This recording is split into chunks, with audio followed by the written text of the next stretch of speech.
Hello everyone! Tara, samahan niyo ako mamalengke. Ayan na nga, nagpunta na ako dito sa Guadalupe.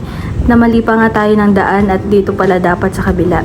Kumain muna ako dito sa Inasal kasi naman sobrang gutom na siya talaga. Hindi pa kasi ako kumangkain ng umagahan guys, pero kahit ganun hindi pa rin ako namamayat. Mga alas 3 na ata ito kaya dinner na namin.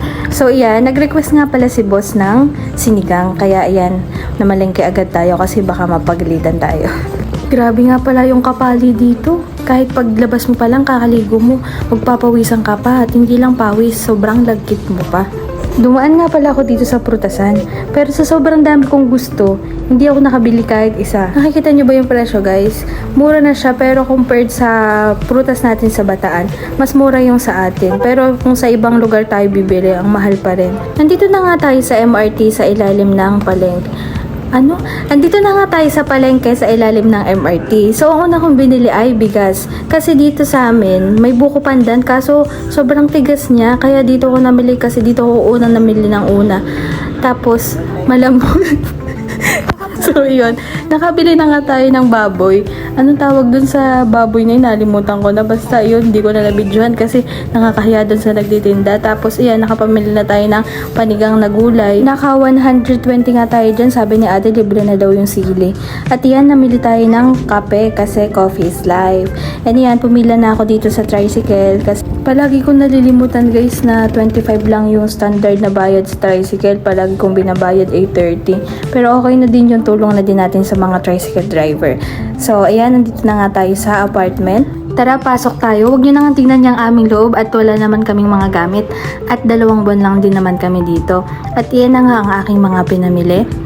And then, i-transfer na natin yung pinamili nating coffee mate, sugar, and then coffee. Pinabili ko na nga lang si boss ng lagayan kasi ang hirap ng walang lagayan eh. Natatapon yung mga asukal tapos kumakalat. Hi guys, samahan niyo kukuha na natin yung multi-cooker na order natin sa online. Nakuha na nga natin guys. It's only 200 pero halata mo na matibay siya kasi kahit gas-gas na okay pa din siya eh. Tapos ang brand naman niya ay Tough Mama kaya kinuha ko na siya. Naghanap talaga ako ng multi-cooker kasi yung nabili namin na electric cooker, sobrang tagal niyang makaluto at saka kahit pakulo lang, sobrang tagal. Minsan umaabot ako ng 3 oras pagluto pa lang, 'di ba guys? Sobrang Tapos dahil diyan naapektuhan yung kuryente namin. Naka 3,000 nga pala kami sa Meralco kahit 2 linggo pa lang kami dito, 'di ba guys? Kaya nagbawas-bawas din kami lalo na sa paggamit ng aircon pero hindi naman ako palaging gumagamit ng aircon kahit ako lang naiiwan dito kasi nga para nga makatipid pero dahil dyan sabi ko sana pala nag-aircon na lang ako. Guys, huwag niyo i-judge yung cooking at cutting skills ko ha kasi talagang baguhan pa tayo dyan eh. Huwag niyo namang masyadong anayin guys. So yan, nag-start na nga tayo by putting an oil. Tapos iyan, sunod-sunod na natin. Ang hirap pala mag-video. Kaya guys, support naman ako. Kasi pang fun time lang, pang pastime din. Kasi sobrang hirap pagka mag-isa ka lang simula umaga hanggang gabi. Parang kausap mo na lang yung sarili mo. Minsan para ka na lang mapipipi. So, iyan, kung ano na lang ginagawa natin sa sinigang. So, huwag niyo i-judge ha. Pero sana tama naman yung process ko. Pero, di ba may kanya-kanyang way of cooking naman tayo, yabang. Pero, iyan, nilagay na nga natin yung pork. Tapos, iyan, pinakulo lang natin.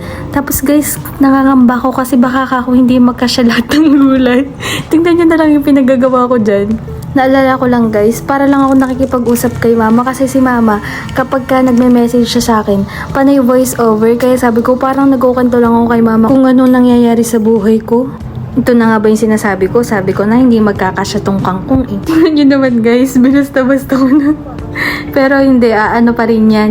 Pagka kumulo na uli, ilalagay ko uli yung natira. Tapos gradually lalagay uli natin yung mga susunod na tira. Hanggang sa nagawa ko na nga siyang pagkasyahin.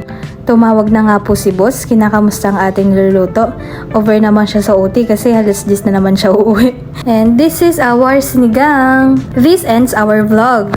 Samahan niyo ko ulit sa susunod na vlog natin kasi may susurprise naman tayo. Thank you for watching!